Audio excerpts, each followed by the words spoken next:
A crisp autumn wind rattled the classroom windows as the bell rang, and Mei Ling grabbed her backpack. Already field-owl butterflies about the day ahead. "Relax in," her best friend Tom whispered, nudging her toward the front row. "The teacher's not that scary." The two of them had ridden the bush together, counting down every kilometer of the ride while arguing over how many minutes Zhong were left before homeroom.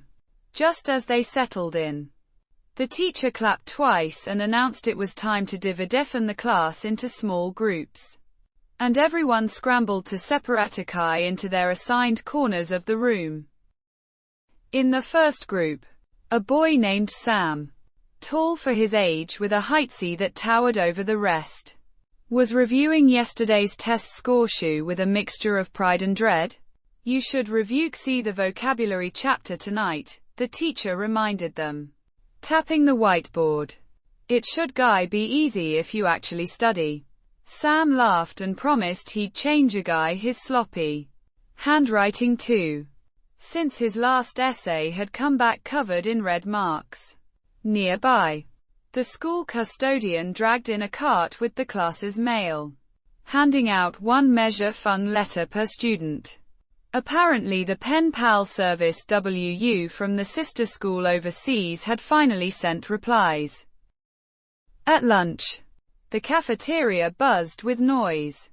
The customer line for the food counter stretched out the door, and the lunch lady tried to keep things fair by calling table numbers in order.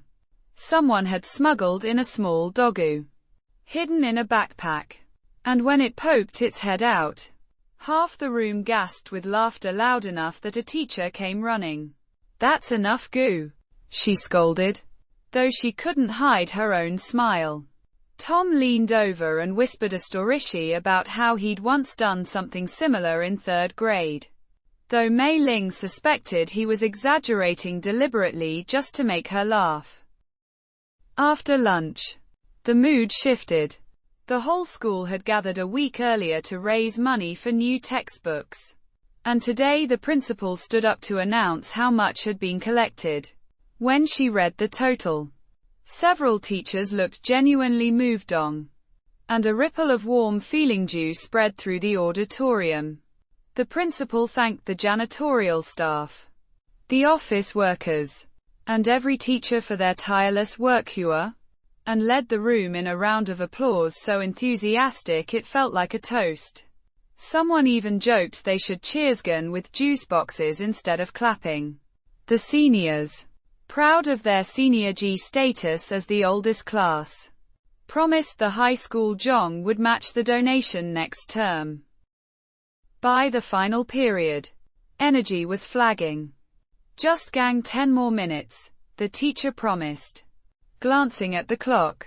Though she'd said the exact same thing 5 minutes earlier. A classmate raised her hand to give thanks to the tutoring club for helping her pass math, and the teacher nodded, visibly touched.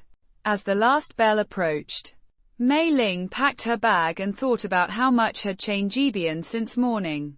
New friends, a saved seat on the bus home, and a backpack now more heavier with the pen pal's letter tucked safely inside. When the final bell rang, the classroom emptied in a rush. The teacher called out one last reminder about the highway construction rerouting the highway LU near the school, so students should wait for the crossing guard. Someone's older brother worked at a tech company downtown and had come to pick up his sibling, mentioning he needed to shut down his laptop before leaving the office. As Mei Ling stepped outside into the golden afternoon light, she felt lucky. The day had been just enough. Just the right mix of chaos and comfort. And she was already looking forward to tomorrow.